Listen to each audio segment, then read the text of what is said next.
यशोदा और श्री कृष्ण के बीच का रिश्ता अब तक का सबसे प्रसिद्ध माँ बेटे के रिश्तों में से एक है। कृष्ण के प्रति यशोदा का अथाह प्रेम ने कई कलाकृतियों को प्रेरित किया है। वह कृष्ण की बाल लीलाओं का अभिन्न अंग है। एक बार जब ऋषि नारद नंद के घर गए तो उनका सबसे दिव्य दृश्यों को में से एक स्वागत किया गया।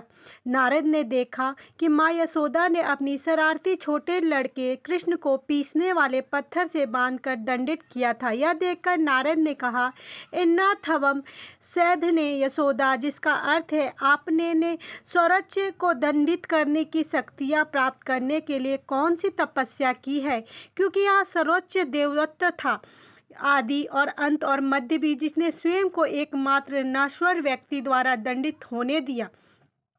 श्री कृष्ण का जन्म देवकी और वासुदेव से हुआ था, लेकिन जैसा कि भाग्य को मंजूर था, यशोदा और नंदा ने ही उनका पालन पोषण किया था। यह देवकी नहीं बल्कि यशोदा थी जो कृष्ण के सभी सुंदर लीलाओं को देख सकती थी, क्योंकि वह एक शानदार युवा में बदल गए थे जो उनके संपर्क में आने वाले हर किसी को मंत्रमुग्ध कर देते हैं। किंवदंती है कि एक दिन छोटे कृष्ण रेत में खेल रहे थे और उन्होंने रेत को अपने मुंह में डाल लिया। माता यशोदा चिंतित हो गई और उन्होंने अपने पुत्र से अपना मुंह खोलने के लिए कहा। हालांकि आगे जो हुआ उनके लिए वह तैयार नहीं थी। उसने उस छोटे से मुंह में अंदर पूरे ब्रह्मांड को देखा। वहाँ 7 महासागर थे। नारायण भी अपनी पत्नी महालक्ष्मी के साथ आदि शेष पर आराम कर रहे थे। ऐसा माना जाता है कि यशोदा और नंदा ने अपने पिछले जन्म के घोर तपस्या की थी। भगवान विष्णु उनकी प्रार्थना से प्रसन्न हुए और उनके सामने प्रकट हुए।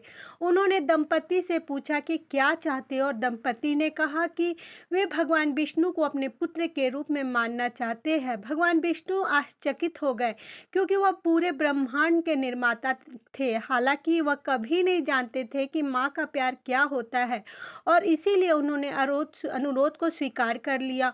उन्हें यह वरदान दिया। इसलिए जब भगवान विष्णु अपने कृष्ण अवतार में पृथ्वी पर प्रकट हुए तो वह यशोदा ही थी जिन्होंने श्री कृष्ण के जैविक मां होने के बावजूद उनका पालन पोषण किया। कृष्ण के मथुरा छोड़ने के बाद से यशोदा उनसे नहीं मिली। हालांकि जब कृष्ण अपनी मां की मृत्यु शैया पर थे तो उनसे मिलने आए थे। वह खुश थी, लेकिन उसे केवल इस बात का अफसोस था कि वह कभी कृष्ण का विवाह नहीं देख सकी। श्री कृष्ण ने अपनी मां के दर्द को समझा और कहा कि इनकी इच्छा अगले जन्म में पूरी होगी और वह वेंकटेश्वर के रूप में माँ यशोदा वकुला देवी के रूप में जन्म लेगी।